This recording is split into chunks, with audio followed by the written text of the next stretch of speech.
से हम शुरू करने वाले हैं। बेसिकली आज से हम पूरी तरीके से क्लासेस शुरू करने वाले हैं। आज मैं 9th स्टैंडर्ड का साइंस पढ़ाने वाला हूँ आपको पूरी की पूरे साइंस के बारे में हम डिस्कशन करेंगे। साइंस का जो पहला चैप्टर है हमारा ना 9वीं क्लास का, वो है आपका मैटर्स इन आवर सराउंडिंग्स, हमारे आसपास के जो पदार्थ है ना, तो ये चैप्टर का नाम है। हमें इसके बारे में डिस्कशन करना है। बेसिकली इसमें पढ़ना है हमें मैटर के बारे में, उसके प्रॉपर्टीज के बारे में, और उसकी जो फिजिकल प्रॉपर्टीज होते हैं ना, उसके बारे में डिस्कशन करना है हमें। तो हम इसको शुरू करते हैं। चलिए हम देखते हैं पहला जो सवाल इसका बनता है, यानी जो ये क्लास 9th का जो पहला चैप्टर है साइंस का, उसमें जो पहली चीज हमें पढ़नी है वो है कि ये मैटर क्या होता है। व्हाट इज मैटर, यानी पदार्थ क्या होते हैं। इसको समझने से पहले ना थोड़ा सा हम पीछे की तरफ चलते हैं। हुआ क्या था कि हमारा जो मतलब कंट्री है हिंदुस्तान, इसमें ना बहुत सारे फिलोसफर्स होते रहे। शुरू की बात की जाए, एंसेंट इंडिया की बात की जाए ना, प्राचीनतम काल की बात की जाए, पुरातन काल की बात की जाए, तो उस समय से ना लोगों का ये बिलीव रहा है ना कि जितने भी पदार्थ इस दुनिया में है वो सभी पदार्थ ना पंच तत्वों से मिलके बनी है। तो पंच तत्वें क्या थी, तो उन्होंने ना पंच तत्वों के बारे में कहा कि धरती है, वायु है, आकाश है, अग्नि है और वर्षा है, पानी। इसके बारे में उन्होंने क्या किया, बातें करी कि ये सभी चीजें उसी चीज से मिलकर बनी है। बाद में जो ग्रीक फिलोसोफर्स थे, उन्होंने भी इस चीजों के बारे में डिस्कशन करा कि ये सभी चीजें ऐसा ही कुछ बना हुआ है। फिर उसके बाद जब साइंटिफिकली हमने देखना शुरू किया तो पता चला कि मैटर क्या होता है। तो मैटर के बारे में हम चीजें भी जानना शुरू करें कि मैटर क्या है। तो देखते हैं बेसिकली क्या होता है कि अगर बहुत सिंपल वे में समझाया जाए कि मैटर क्या होता है, तो बहुत सिंपल टर्म में साइंटिस्ट जितने भी साइंटिस्ट है जिन्होंने मैटर्स के बारे में डिस्कशन करा, उन्होंने ये बताया कि मैटर वो होता है जिसके अंदर मास भी हो और वॉल्यूम भी हो। अब ये मास और वॉल्यूम का क्या चक्कर है, इसको थोड़ा सा समझने की कोशिश करते हैं। कहा जाता है कि इस दुनिया में जितनी भी चीजें हैं ना, अगर वो मैटर है, अगर वो कोई चीज है, तो उसको हम महसूस कर सकते हैं, उसको हम स्पर्श करके, छू करके देख सकते हैं, उसको हम आंखों से देख करके महसूस कर सकते हैं। ऐसी चीजें हैं यहाँ पे। तो अगर हम मैटर की बात करें कि पदार्थ क्या, तो आप बहुत सिंपल टर्म में कह सकते हो कि वैसी चीजें जो क्या होती है, जो मास कैरी करती है, जो वॉल्यूम कैरी करती है, उसी को हम क्या कहते हैं, मैटर कहते हैं। बहुत सिंपल टर्म में अगर कहने की कोशिश की जाए तो आप कह सकते हो कि वैसी चीजें ना जो जगह घेरती है, वैसी चीजें जो जगह घेरती है, जिसमें अपना मास होता है, उसी को हम क्या कहते हैं, मैटर कहते हैं। तो अगर आपसे कोई पूछे कि ये मैटर क्या होता है, तो आप बहुत सिंपल टर्म में बता सकते हो कि मैटर क्या है। तो मैटर का मतलब होता है वैसी चीजों को ही पदार्थ कहा जाता है जिसका अपना मास होता है और उसका अपना वॉल्यूम होता है। अगर हम मैटर को बाद में जब डिवाइड करेंगे ना, सॉलिड, लिक्विड, गैस के बारे में बात करेंगे, तो हम देखेंगे किस तरीके से उसका मास और उसका वॉल्यूम डिफर करेगा। तो वो एक बात की डिस्कशन है, लेकिन फिलहाल हमें ये जानना है कि मैटर क्या है। तो मैटर के बारे में आप सिंपल कह सकते हो कि मैटर वो होता है जिसके अंदर मास भी हो और जिसके अंदर वॉल्यूम भी हो।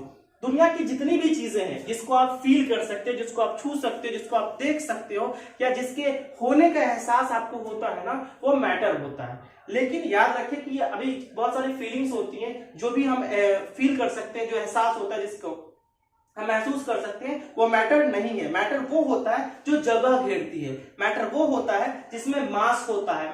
मैटर वो होता है जिसमें वॉल्यूम होता है। तो समझ में आया कि मैटर क्या है। तो मैटर आप सिंपल टर्म में कह सकते हो कि मैटर वो चीज होता है जो जगह घेरती है, जो मास कैरी करती है, जिसका अपना एक वॉल्यूम होता है, वही क्या है, मैटर है। समझ में आया आपको। अभी तक हमने देखा कि मैटर क्या है। अब हमें पढ़ना यह है कि ये जो फिजिकल नेचर ऑफ मैटर क्या होते हैं, मतलब ये जो पदार्थ होते हैं उसकी भौतिक प्रकृति क्या होती है। जैसा मैंने अभी आपको बताया कि हमने इस चैप्टर में बेसिक चीज जो पढ़ने वाले हैं वो ये पढ़ने वाले हैं कि पदार्थों का भौतिक गुण क्या होता है, जो उसका केमिकल गुण होता है, केमिकल नेचर होता है, वो हम आगे पढ़ेंगे। फिलहाल अभी हम भौतिक गुण के बारे में जानेंगे। थोड़ी सी चीजें मैं बता दूं आपको कि रासायनिक गुण और भौतिक गुण में क्या परिवर्तन होता है, यानी कि जो केमिकल प्रॉपर्टीज हैं, जो केमिकल गुण है, केमिकल जो प्रॉपर्टीज है और जो फिजिकल प्रॉपर्टीज है, इसके बारे में थोड़ा सा बात कर ले अगर हम थोड़ा सा, तो देखें तो केमिकल प्रॉपर्टीज वो चीजें होती हैं, रासायनिक जो गुण धर्म होता है, वो प्रॉपर्टीज होती है, वो गुण होता है जो उसके नेचर को डिसाइड करता है। जो किसी भी सब्सटेंस के, किसी भी मैटर के नेचर को डिसाइड करता है, वही उसकी रासायनिक प्रॉपर्टी, रासायनिक गुण होता है, उसका केमिकल प्रॉपर्टीज होते हैं। लेकिन जो उसके फिजिकल गुण, यानी वो कैसा दिखता है, उसका शेप कैसा, उसकी साइज कितनी है, साइज कैसा है, कितने नंबर मिलके बने हैं, ये सब क्या है, ये सब जो बताएगा वो फिजिकल प्रॉपर्टीज कहलाएगी। हम इसमें सिर्फ फिजिकल प्रॉपर्टीज को डिस्कशन का टॉपिक बनाएंगे। केमिकल प्रॉपर्टीज हम आगे के चैप्टर्स में फ्रीक्वेंटली पढ़ते रहेंगे। फिलहाल अभी हम देखें कि फिजिकल नेचर ऑफ मैटर यानी पदार्थों की भौतिक प्रकृति होती कैसी है। तो ये कहता है कि पदार्थों की जो भौतिक प्रकृति होती है उसमें दो मुख्य टॉपिक को आपके एनसीईआरटी में शामिल किया गया है। पहला टॉपिक ये कहता है कि मैटर जो होता है ना वो बना होता है पार्टिकल्स का, मतलब जितने भी सब्सटेंसेस होते हैं ना, जितने भी मैटर होते हैं ना, वे सभी छोटे छोटे कणों से मिलकर बना होता है। यानी कि अगर आप एक शुगर पार्टिकल देखते हैं, यानी कि एक शुगर क्यूब देखते हैं, शुगर चीनी का जो है ना एक दाना देखते हैं, तो वो चीनी का जो दाना है ना, वो शुगर क्यूब जो है ना वो बहुत सारे छोटे छोटे कणों से मिलकर बना है, तब जाकर के उसकी संरचना बनी है। जिस तरीके से अगर आप कणों की मतलब बात करते हैं, अगर ना कणों से मिलकर बना है, जैसे कि अगर आप बात करोगे कि एक ड्रॉप पानी, एक पानी की जो बूंद होती है ना वो भी बहुत ज्यादा मैटर से, बहुत ज्यादा कणों से मिलकर बना होता है। वो कणों का जो नंबर होता है आपके एनसीईआरटी के अकॉर्डिंग 10⁻22 के बराबर है। तो आप ये ध्यान रखें कि जितने भी पदार्थ होते हैं ना वो सभी पदार्थ ना कणों से मिलकर बने होते हैं, और ये जो कण होते हैं वो बहुत छोटे होते हैं। अगला टॉपिक भी आपका यही है कि how small are these particles of matter, यानी पदार्थों के जो कण होते हैं वो कितने छोटे होते हैं। तो पदार्थों के जो कण होते हैं ना वो आपके इमेजिनेशन से भी छोटे होते हैं, मतलब वो इतने छोटे होते हैं कि आप इमेजिन भी नहीं कर सकते। इसका एक एग्जाम्पल आप यहाँ देख सकते हैं, जो मैंने बताया कि पानी की जो एक बूंद होती है, वर्षा की जो एक बूंद होती है, वर्षा की जो एक बूंद आती है नीचे, उसमें 10⁻22 पार्टिकल्स होते, 22 कण होते हैं, 10⁻22। ये हमारे इमेजिनेशन के भी बाहर का संख्या है। तो ये हमेशा ध्यान रखना है हमें कि जो मैटर्स होते हैं वो बने होते हैं पार्टिकल्स के, और वो पार्टिकल्स बहुत ही ज्यादा छोटे होते हैं जिसे हम इमेजिन भी नहीं कर सकते।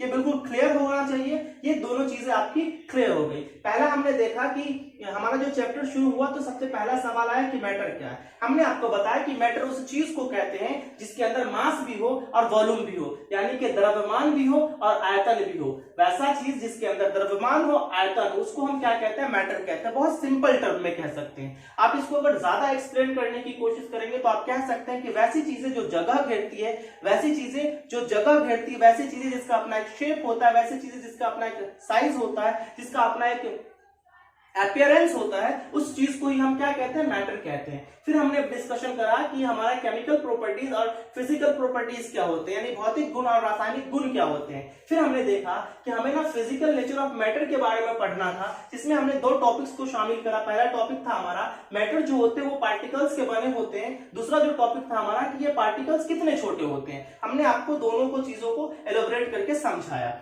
ठीक है, सिंपल। अगर आप ये पहला वाला जो ये टर्म है उसको समझने की कोशिश करते हैं तो ये सिंपल समझे कि ये जितने भी पदार्थ आपकी इस दुनिया में देखते हो वे सभी छोटे छोटे कणों के मिलने से बना है, और ये कितने स्मॉल होते हैं इसके बारे में भी डिस्कशन करना, जिसका हमने एक एग्जांपल आपको यहाँ दिया। आप ये भी कह सकते हैं इसमें और भी एग्जांपल्स को शामिल किया जा सकता है, जैसे कि आपकी बुक में लिखा पड़ा है कि अगर आप डेटॉल लेते हो, थोड़ा सा डेटॉल ले, मतलब 10 ml या 20 ml डेटॉल लेते हैं, कि आप एक बाल्टी पानी लेते हो, उसमें 10 ml या 20 ml आप डेटॉल डालते हो, उसके बाद उसमें से थोड़ा सा एक जग या 1 लीटर पानी निकाल करके किसी दूसरे बाल्टी में डालते हैं, फिर उससे एक जग पानी निकाल करके किसी दूसरे बाल्टी में डालते हैं, तो फ्रीक्वेंटली आपको स्मेल आती रहेगी। स्मेल का जो नेचर है वो हाई से लो होता जाएगा, लेकिन कई बाल्टी में आप ऐसा करोगे फिर भी आपको स्मेल आती रहेगी डेटॉल की, जो ये बताती है कि ये स्मॉल पार्टिकल्स के बने होते हैं, काफी स्मॉल पार्टिकल्स के बने होते हैं, जिसके कण उसमें मिल जाते हैं और मिलने के बाद वो आगे रह जाते हैं। ये हमारे आगे का गुण भी होगा, वो हम पढ़ेंगे। ओके।